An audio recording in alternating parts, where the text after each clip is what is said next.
বিশ্বের এমন কোনো ব্যাংক আছে যে ব্যাংকের তার গ্রাহকরা নির্ধারিত করবে তাদের চেয়ারম্যান কি হবে? একটা ব্যাংক আছে, এটা হচ্ছে বাংলাদেশে। আসলে কিন্তু তা না।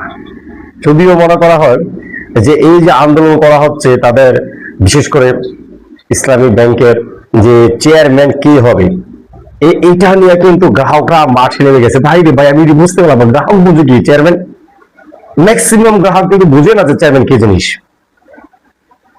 যখন আমরা দেখলাম সারা দেশেই ইসলামী ব্যাংকের বিভিন্ন ব্রাঞ্চের সামনে যখন আন্দোলন করা হয়, 80% বললে বলবে 95% হচ্ছে সরাসরি ওপেন জামাত শিবিরের লোকজন। দেখি আপনারা বিশ্বাস হয় না, সকল মিডিয়াগুলো দেখেন না।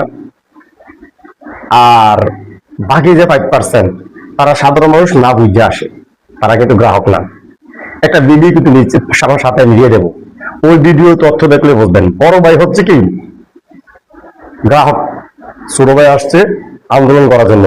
বড় ভাই বুঝে এটা আন্দোলনের বিষয় নয়, ছোট ভাই জামাত করে বড় ভাই পরিবর্তে আসছে।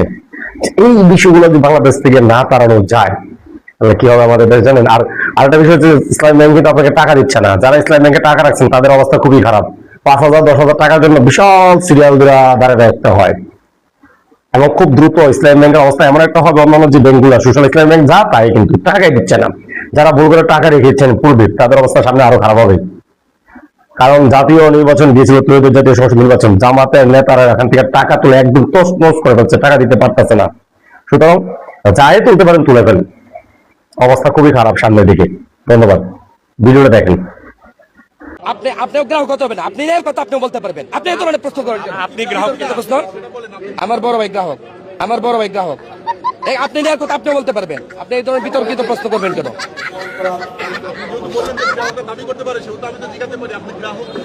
না, আমার বড় ভাই গ্রাহক। আমার বড় ভাই পক্ষ থেকে আসলে ব্যস্ত, আমার বলছে তুমি দাও।